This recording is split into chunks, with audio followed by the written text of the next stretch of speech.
Because I was muted. Thank you. I forgot to take myself off mute. Oh. Well, good morning. Let's try this again.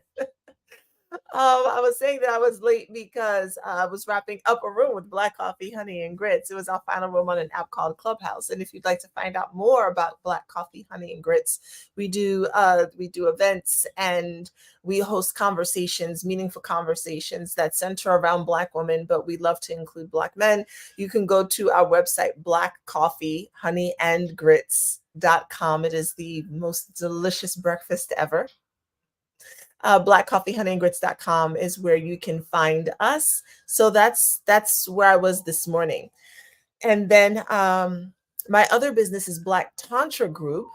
And we are actually doing a retreat, the Quantum Sexuality Retreat that is happening April 25th through the 28th. Right now, you can save 10% on your deposit with the code BTG for Black Tantra Group, BTG 2024. And you can find out more about Black Tantra Group at blacktantragroup.com. And I'll put those links in comments and things like that as once I finish with the live stream for today.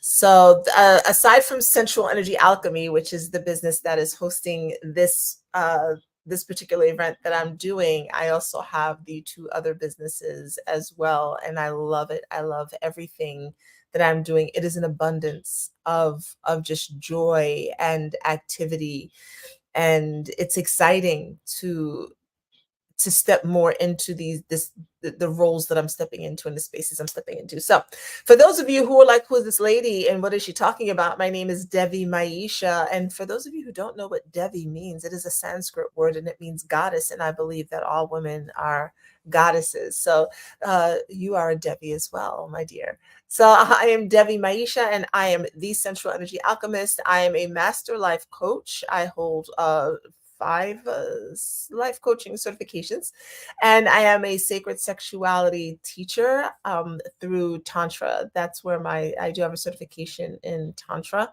and I'm working on some embodiment certification and an embodiment certification as well, because I want to I just want to be able to assist women in getting deeper into their bodies and really letting go of what no longer serves us. So anyway, my work centers around reconnecting Black women to their freedom, their sovereignty, and their power through their sensuality and their pleasure, because we are the blueprint. And I believe that when we are connected to our bodies and our pleasure, the world will really shift. We're not here to save anyone, but we are leaders in healing just by the nature of our melanin. So that's my personal belief. You don't have to believe it, but I do. And that's why I do the work that I do. So today we are on day 9 of the Abundance book. We are almost done with the first 10 statements. If you are on statement 7 or statement 1, it is okay. It is all right. I have started over many a time myself. Okay. Just don't cheat yourself. Okay, that I won't know what day you're on, but don't cheat yourself. How you are with this is how you are with your money, and you don't want to cheat your money, right? By the way, shout out to M Rain. I'm wearing her magical mystic shirt that she created as well. She, if you haven't checked her out, EMME Rain, check out themagicalmystic.com.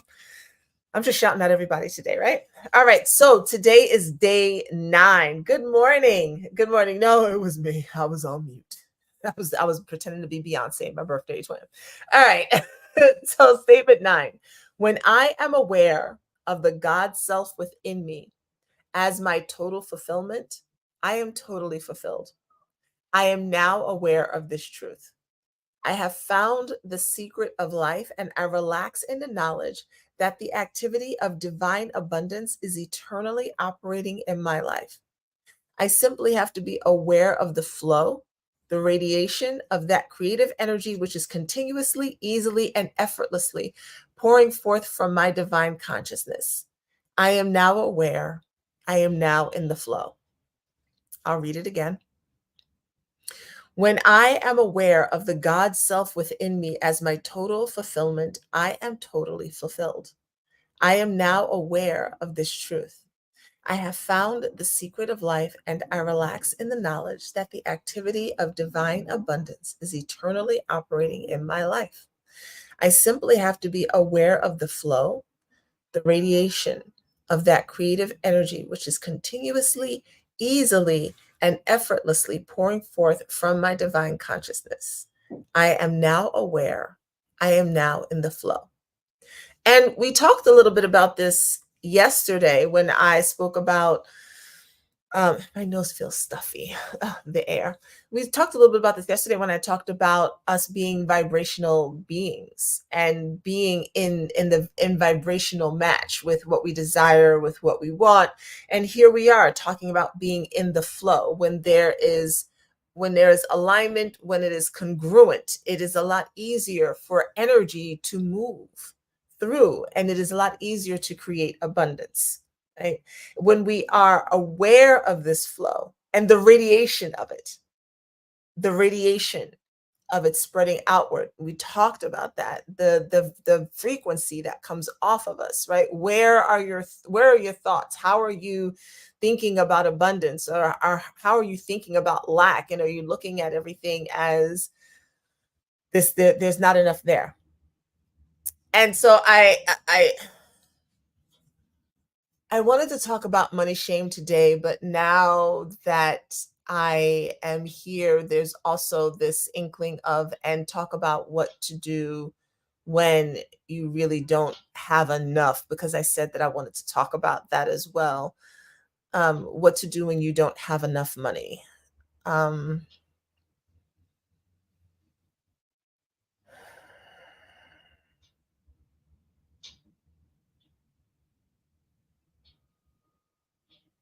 so let's talk about the shame piece first,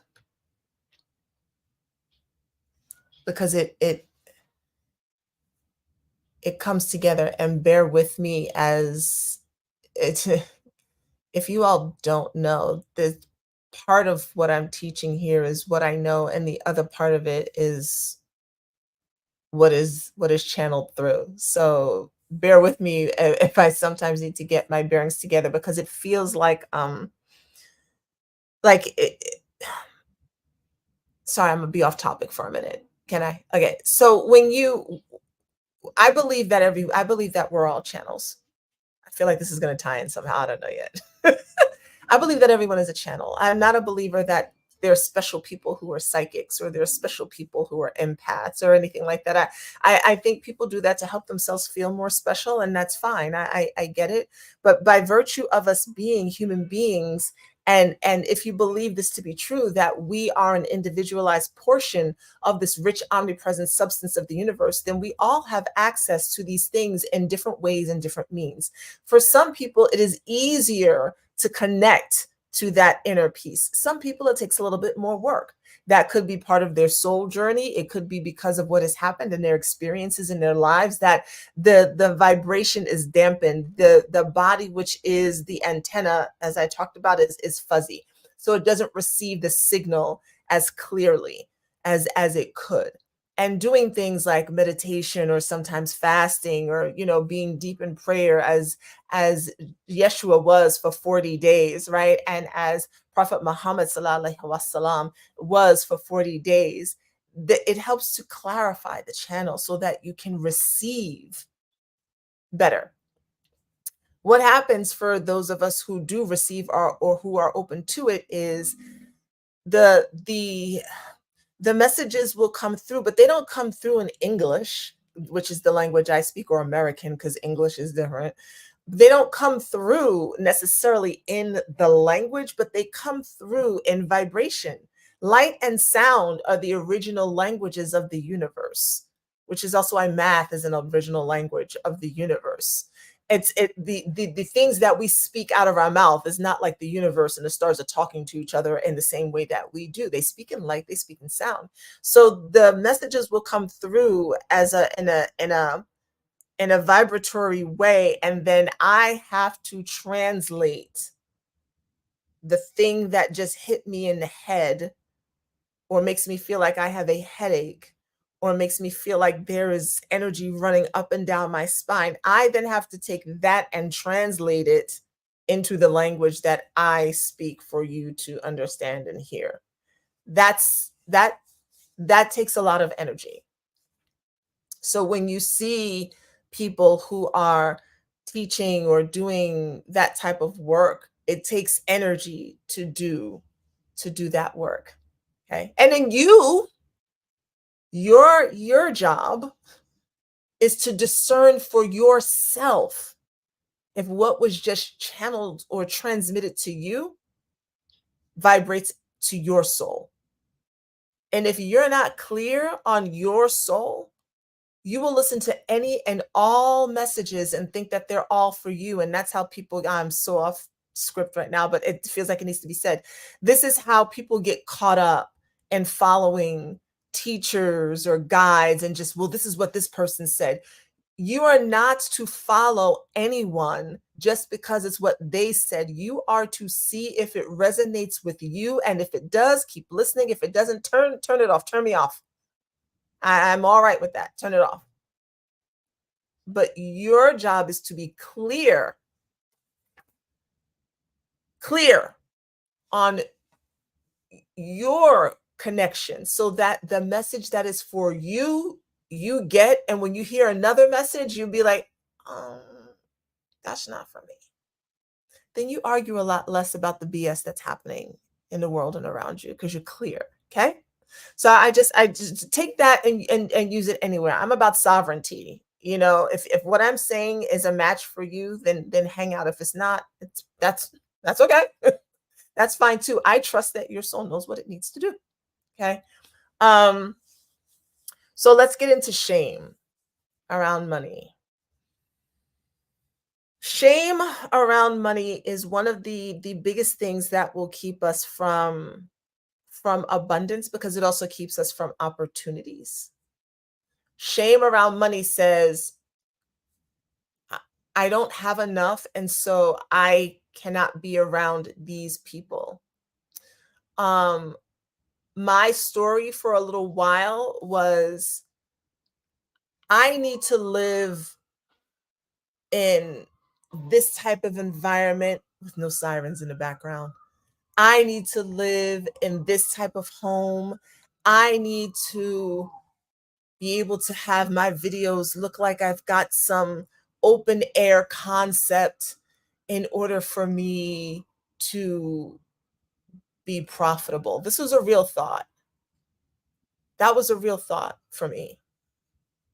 And so for some reason I did not deserve to ask for an energetic exchange in the form of cash because of where I lived. It was, noisy. There was shame around that. I see other coaches and, oh, but they're here. That was shame. I got past that. Shame around money says, um, I don't have the clothes, so I can't go to a networking event. I don't look like the other people who are there. I need to hide. I can't be seen. I don't have the right whatever, you know. Abundance says, I'm gonna take my ass to a thrift store, probably, right off of a swanky neighborhood, because those folks give away their clothes, and I'm gonna put together like 3 bomb ass outfits, complete with shoes, belt, whatever I need, purse. And yeah, my outfit might have cost me $25, but I'm worth everything. I'm worth everything. I'm worth everything because I'm an individual portion of the rich omnipresent substance of the universe. So I am worth everything. It is not my clothes that make me. It is not where I live that makes me. It is not the money in my wallet that makes me. My worth has nothing to do with anything outside of my body. My worth has nothing to do with my body. I am worth everything because I am a piece of the rich, omnipresent substance of the universe. There need be no shame ever. How could there be? And see, to me, these are the lessons that Yeshua came to teach. Not the dogma that we're given about the hellfire and the sin and who's whatever and following all these sets of rules. It's you are a piece of God in flesh. You need nothing else but that.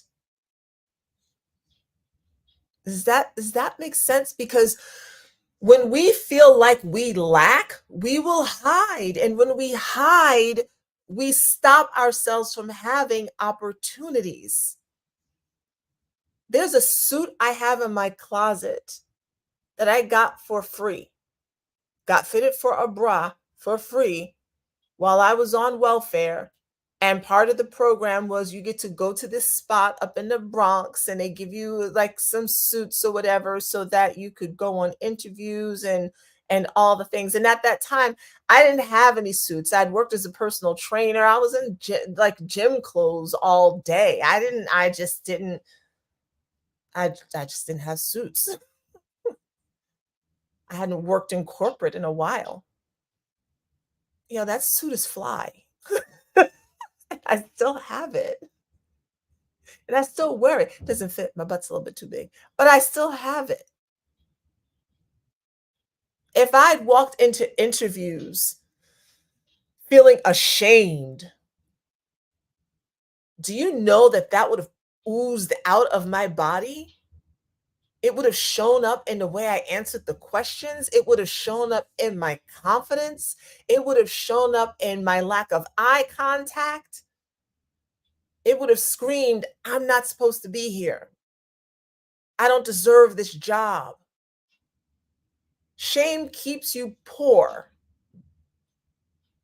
And when you look at society, there's this underlying film of wanting people to be ashamed.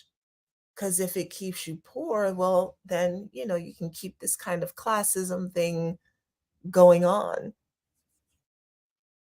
I want you to walk through the world with no shame. I want you to walk through the world with no shame about anything that happened in your life or anything that you've gone through or anything that you're currently going through. Shame says something is wrong with me. I got it wrong. I screwed it up. I'm a bad person. I am not worthy of this. I don't have enough money and therefore I can't hang out with these people. I don't have enough money and therefore I cannot have these opportunities, when those are the very opportunities and hanging around those people are the things that can assist you with gaining more wealth. There's this one episode of Friends that kind of highlights this. And I'm a huge Friends fan. Oh shoot, my computer's gonna die. I'm gonna have to unplug my microphone. There's this episode of Friends where like three of them were doing fairly well, right? Financially. Oh no. Wrong thing. Hold on. Wrong thing. And look at that. That's black coffee, honey, and grits, y'all. Bear with me.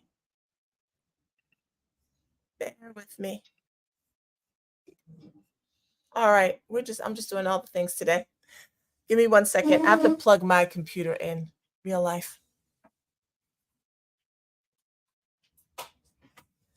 So if I were a different person, if this were 10 years ago, I suppose I could have felt a lot of shame around that, right? Oh my God, Maisha, you unplugged your webcam. Oh my God, they're gonna know that you're doing all this tech stuff. Oh my God, how could you look? What? Listen, it happens. All right, so in this episode of Friends, 3 of them are doing fairly well, and three of them are not. And they're having this conversation because the ones who are not doing well felt like they couldn't be a part of the group, felt like they were less than because they couldn't afford X, Y, and Z. This society does that. It has a way of making you feel or wanting to make you feel like you are less than because you cannot afford something. Oh, you're buying, you know, what is it? You're shopping, you're buying store brand. They're all the jokes, right? You bought the store brand Cheerios instead of like the actual Cheerios. Oh, haha, let us laugh at you. How many of us were teased in school? Oh, haha, you don't have the latest tag of whatever on your clothes. You know, even Biggie Smalls was talking about how he was sewing alligators on his shirt, you know, so that he could look like he had the Izod shirt on and look like he was somebody. We have parents out here going broke trying to get their kids sneakers that cost $200 so they can feel like there's someone, so they don't feel ashamed of going to school with the Walmart brand or the Target brand or whatever it is. And that shame is keeping people poor because they're spending their money on things in order to impress people who really don't matter. Shame will keep you in poverty. Trying to spend money in a way to make yourself look like something so that people will look at you and go, "Oh, you're worthy of my time and attention. Yes, I see your outfit. I see your bag. Yes, will keep you poor." Avoiding all of those situations because you don't feel worthy will keep you poor. So I want you to begin to release this idea that your money is your worthiness, which is that's I mean, capitalism thrives on that. That you in order to be somebody, you have to have a certain amount of cash. Now, there is some truth to the fact that having a certain amount of cash does seem to lend itself to a certain amount of power. But when I tell you that my altar behind me also provides me with a hell of a lot of power, the kind that money could never buy, that my spell work, which is prayers that are said out loud that I've created. That's really what spell work is. Affirmations that I say out loud that I've created, and my connection to source energy provides me with more power than money ever will. You doing this 40 days that may have cost you nothing. You might have found the book online. If you did buy the book, it was $7, right? $6.99, I think, the shipping or whatever. I don't know. You are shifting your power. It's not costing you anything. Your internet's already being used, or your phone service, right? You didn't shell out any extra money. I didn't charge for this year. It is not the money that makes you. It is the inner power that makes you. It is your understanding, your knowledge, your belief, your consciousness knowing that you are an individualized version of the rich, omnipresent substance of this universe, which you can call God, Yahweh, Allah, subhanahu wa ta'ala, whatever you want to call it, goddess, the creator, the universe. That is your power. Your wealth, and talk about money for a minute, like your wealth, your money. Your wealth is the outcome of you exercising that power in a way that is in alignment with what you may be here to do, and discipline, and understanding the science of money, and understanding how money really works. It is a combination of all of those things. It's not the one thing. It's understanding all of them and how they work together. So, for instance, becoming, and I'm using this phrase because I'm in the world of this. And so I heard a lot of things. Becoming an entrepreneur, everybody thinks if you become an entrepreneur, you're going to become wealthy. No, no, no, no. If you become an entrepreneur, it means you have decided that you want to build a business or a company from the ground up. It means you have decided that you want to be the person who handles, unless, like some people who are entrepreneurs behind the scenes, they have money already, and y'all don't realize that. They got a severance from a job or they cashed out their 401k and they're parlaying that. But I'm talking about y'all right here with me. I'm talking about, damn, I want to do a little side hustle because I have more bill than money at the end of the month, right? And so I'm gonna be an entrepreneur and I'm gonna make six figures. What that means for you is you're the person sending out the emails. You are the person that is curating your marketing, unless you have some child who knows graphic design and they can do it for you. You are the one who's shaking hands and creating relationships with people. You are the one who is building your business from the ground up. You're the one who is putting in hour after hour after hour that you are not getting paid for. So people can get to know, like, and trust you and all of that business for you to get to the point where you can put something out where someone will be willing to say, oh my gosh, yes, that's something that I need in my life. Here's my card. You're saying you want to be responsible and accountable and a creator. And because you're doing all of that, you're saying you want to be of service or provide a service or provide something, create something. And because you've done that, you build wealth. Because you've put that work in, you build wealth. So when Chat GPT and all this stuff came out, and there were folks that I heard talking about, you could write a book. You can do all these things. It's so easy. Just write the book. And then you just package it and you sell it. And then, like, first of all, I thought that was crappy. That's number one, because you're not being of service. That's the slimy stuff. To me, I'm just saying, to me, if you're one of those people who did that, I'm not saying you are bad or you are slimy. I'm saying, to me, that is not being of service. And then as it turns out, now there's backlash with Chat GPT and all that. And I'm just like, y'all, where was your soul in the whole thing? That's my belief. If it's not yours and you're strict capitalist and you're like, nah, I'm just gonna create a thing. It doesn't matter what it is. I'm gonna put it out there and people just buy it. I just make some money. Have that. That's just not my lane. And that if that's who you are, you're probably not still watching me at this point. But when you're in alignment with the rich, omnipresent substance of the universe, whether your book sold 1,000,000 copies or two, you will still be taken care of. Because the abundance doesn't come from just the sales and the money. And I really hope I'm making sense, because I don't know that I am. I go back later and watch it and go, okay, yeah, that made sense. But in the midst of while I'm talking to y'all, I have not a clue. So I want you to, this is number one. Today, I want you to journal about money shame. I don't want you to get like too deep and lost in the woods, because I don't want you sitting there like you're like, oh no. But I really want you to, and I cannot tell you what specifically to like the prompt question. It's not letting me give you a question, because you're going to know what to write, but it's you need to, and this goes back to your money story though, right?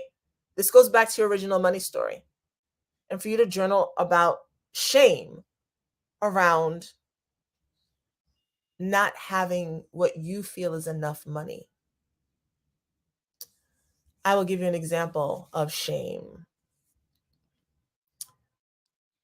I had gotten off of food stamps in 2019.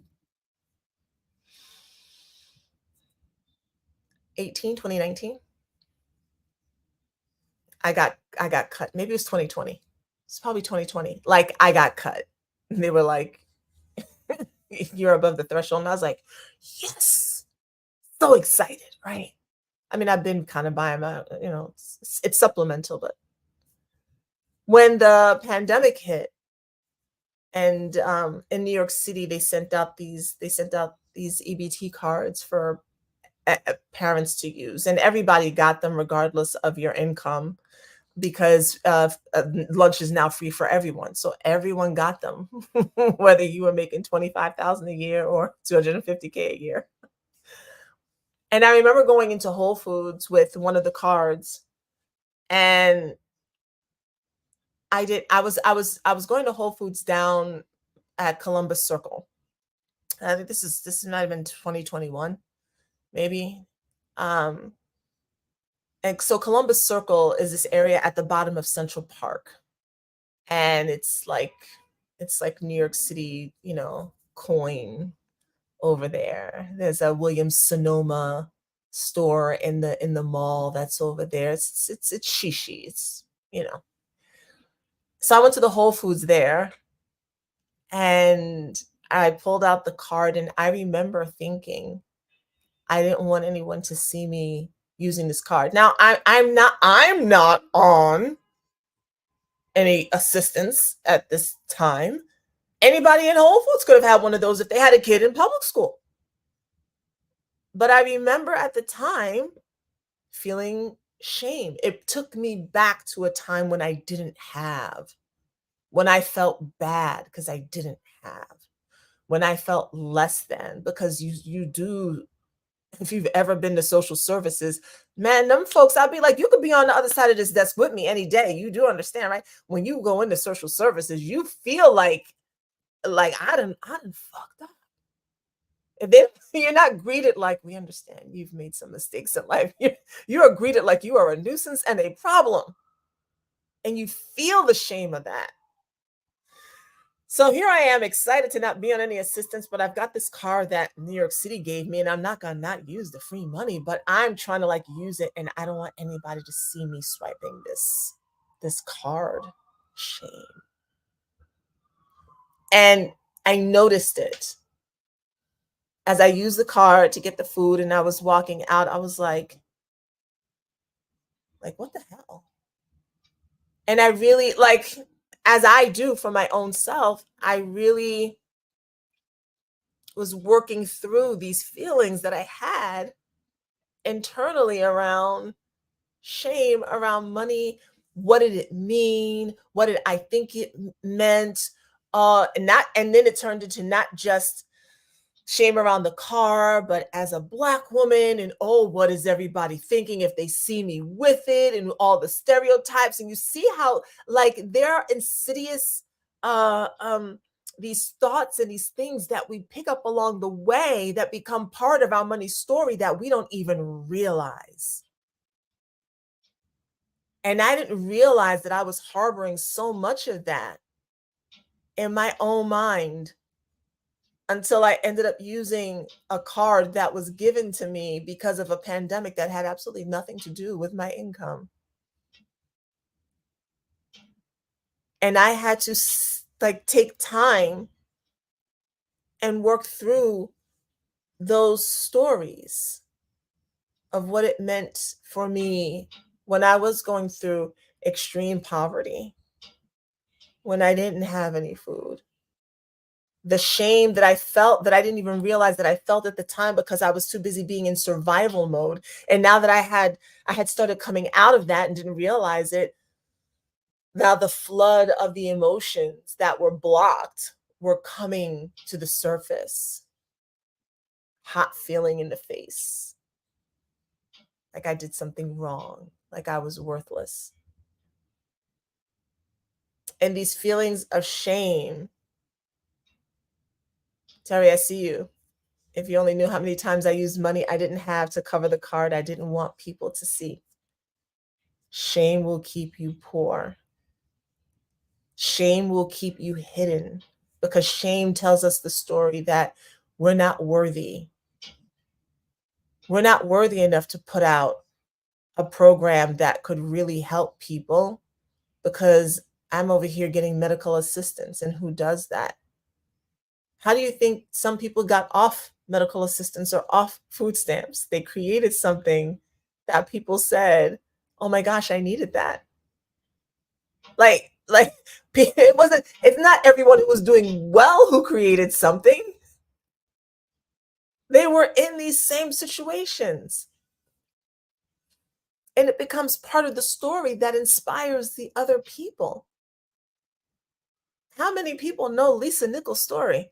I hear it all the time about how she was down to her last whatever. She had her child in the towel and she couldn't afford diapers. I have that story. I have that story. I had my babies in towels because I could not afford the cheapest diaper, which was like $4.99, the worst kind of diapers that the gel just slid out the side as soon as they peed. Like it did nothing for them whatsoever. Like you could have just saved your money. I know that story. But Lisa Nichols told that story and kept talking to people, even though she had also been told that she should never be a public speaker, that she should never speak in front of people. She was told that by teachers. But she didn't say, okay, well, I'm going to wait until I make money and then I'll start talking to folks. She didn't wait for that. You don't have to wait until you have money to follow your soul's desire. Do not let shame stop you from what is yours, from what is yours.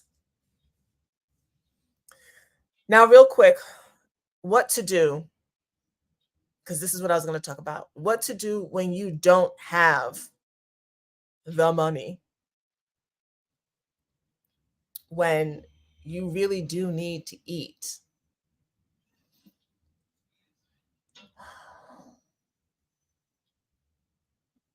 I just saw a message. I'm gonna go into the Facebook group. I saw a message. Someone in there said that their paycheck was short, and they were listing all of the creative ways that they found ways to make up the shortfall for that money. It is sometimes when we don't have money that, and we allow ourselves to be open, that the creative spark comes up.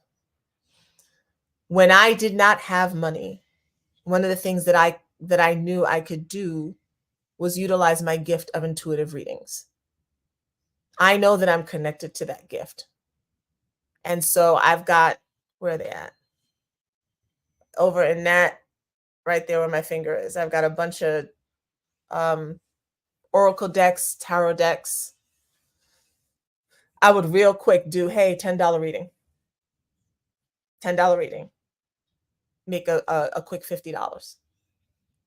That was the one thing I could do. Now here's the difference. When I was in a state of lack, all I could see is I didn't have any money. And I would literally be like, I don't know what to do. I don't know what to do. I don't know what to do. That becomes a mantra. I don't know what to do. How am I going to get money? How? I don't, and that's natural, right? But that was me. What am I going to do? As I started to grow out of that, what can I do? What can I do? And see, this is where we have to get rid of the shame, because the shame will keep you poor. Shame will tell you, don't you ask anybody for anything? Don't you let them know you're in this situation? Could be a family member that could help you right in that moment. Shame and pride will say, nope, can't do that. So that's number one. You can ask someone. There's no reason for you to go hungry if there's someone who can assist you. The last time someone really had to assist me, can I be fully transparent with you all, was 2022. When I told y'all, if you've been following, I took that nosedive. I left my job and then my business and everything like dried up. It's like gone. Like I had done the projections. I had enough to cover my bills. All right. It was all gone. It was like October, November. I'm crying. I've got nothing. Like, what am I going to do? I don't want to go back and apply for assistance. Like, shame. Okay. I was like, I don't want to go back. I know I can make this work. And reached out, received some help. If I had been ashamed, I wouldn't have gotten it. And here's the thing. When I reached out and received the help and I sat back and I was like, okay, and I could eat, it was like, okay, get a job, apply here. This is what you need to do. And all of a sudden, things started to flow. And that is the job that I said that I still have, that's seasonal, that really works for me. that I still get paid even when I'm not working. But if I had been ashamed, I would have asked no one. I would have probably gone down and I would have probably applied for assistance. I would have dug myself into a spiral hole of, see, this is what happened. I would have had to utilize all my tools to pull me out of that spiral hole as quickly as possible. But it would have been more challenging.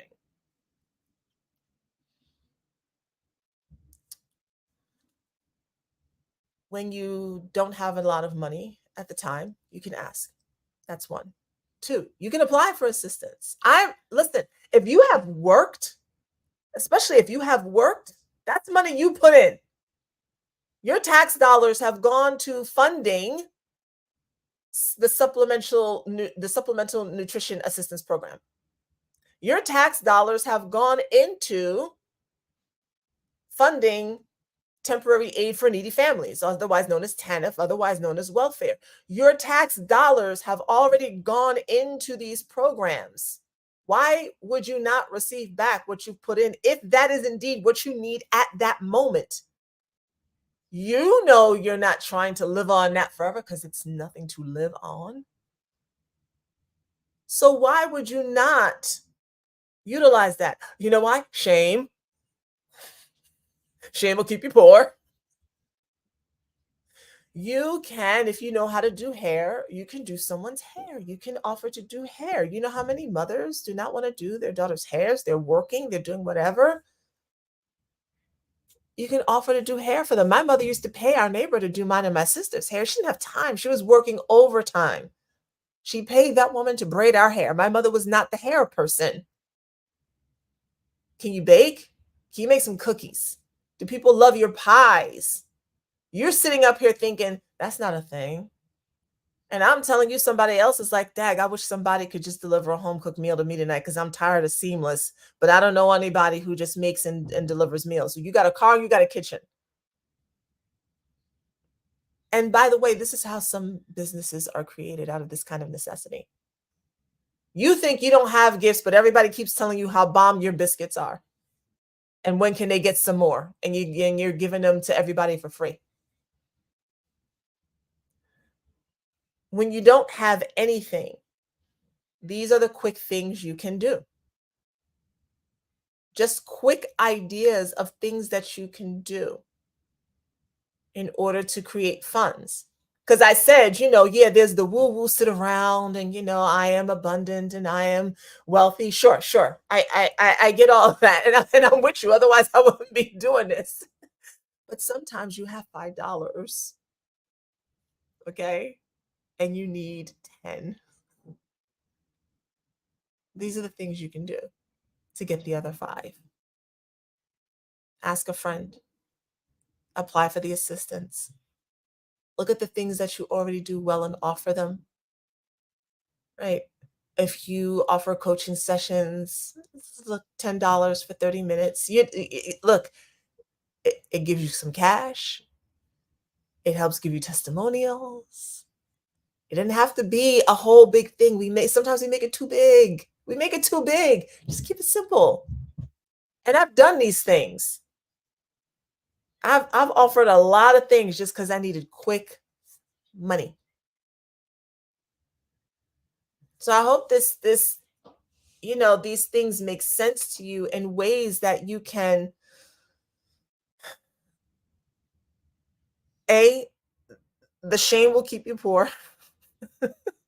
The shame will keep you from being creative. The shame will block the blessings that come your way. The shame will have you say, well, that's not abundance. That's food stamps.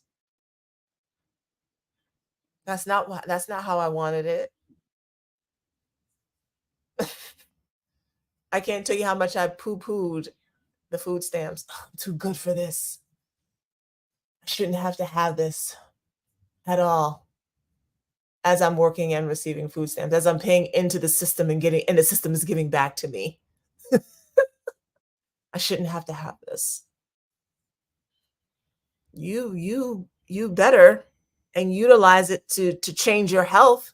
Shop the way you would really want to shop. Get the food that's going to be most beneficial to your body, because when you feel good, you think different. So I'm going to close it up. I want you to journal around shame and money. How has shame held you back? How have you not asked for, sometimes asking you shall receive type of thing. How many times have you wanted to do something and you said, I can't afford it? And you didn't even ask for an opportunity. Hey, can I volunteer at your event instead of going? I can't, I don't currently, we don't, first of all, we don't say I can't afford it. We don't say I can't afford it, and we don't say it's too expensive. Those are, we don't say I can't afford it. We don't say it's too expensive. We don't say I'm broke. We don't say I'm poor. When my children will ask me for stuff, I went from saying no to I don't have the funds for that at this time. That's the truth. I don't have the funds for it at this time, but I'm not gonna say no, we too poor. The hell? What? No.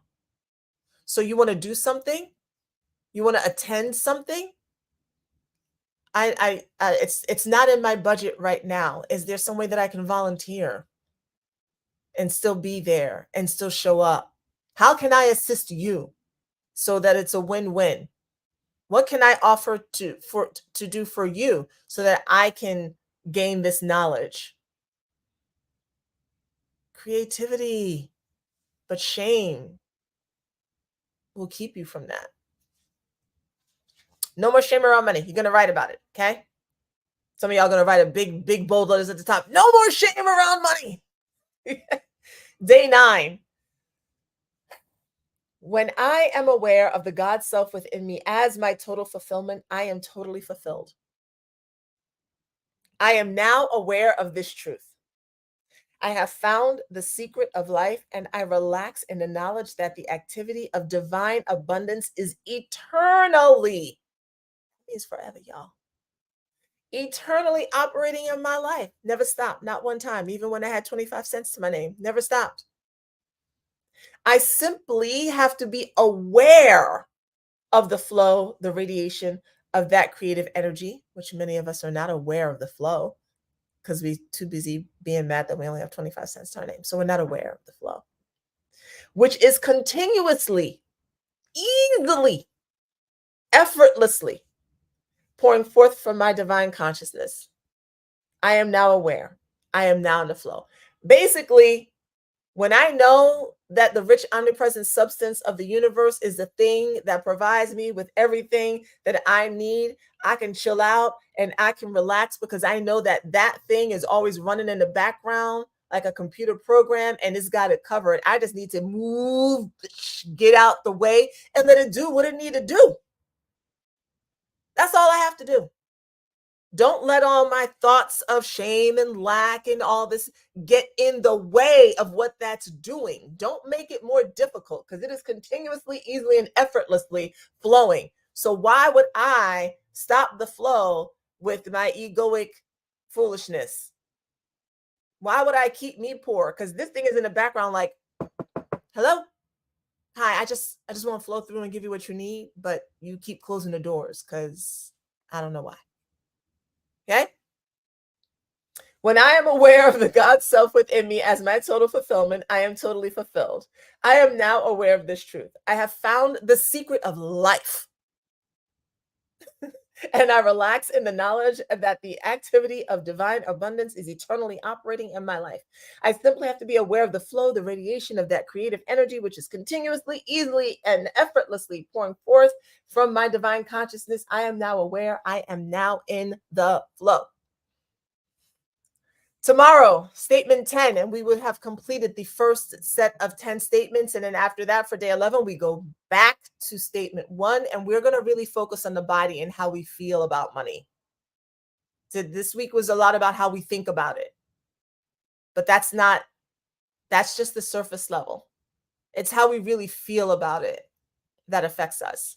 And so next week, a lot of the prompts are going to focus around your body and how you feel around money.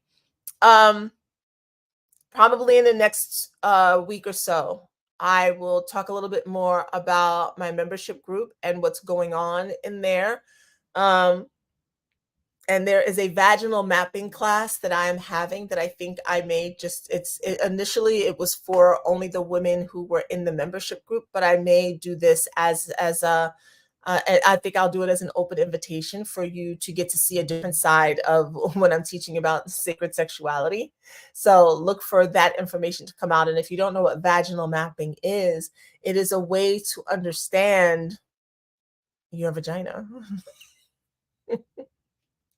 Because just as um because emotions get trapped in our womb space, that for women is another part of our brain, and shame gets stuck there and can cause tightness and vaginal discomfort and all kinds of other issues. So we're going to talk about vaginal mapping. I'm going to explain it. I'm going to give you the tools, the way for you to do it on your own in the privacy of your own home. We're not going to do it on a Zoom, and I'm not going to show you how to do it with me. But I will explain to you how it's done, and then you'll be able to, watch the replay and practice for yourself and begin to notice for yourself what's really happening in your body. So that is going to take place sometime within the first 10 days of January, I believe. And I'll be making an announcement about that as we get closer. And from there, folks would like to, that's when I will open the doors to my membership group. And we will also, there's also a book club that we're going to have as well. If you're already in my membership group, kudos to you for getting grandfathered in when I was offering it for the free. You took advantage of that. Yes to you. And yeah, I think that's it for now. Okay. We're done. I was on here an hour today, I think, daggone it. 53 minutes. Jesus Christ. All right, y'all. Thank you for hanging out with me this long. I will be back tomorrow for day 10. I'll see those of you who are in the Facebook group. I'll see you in the group. Bye, y'all. What am I waving off to the side here?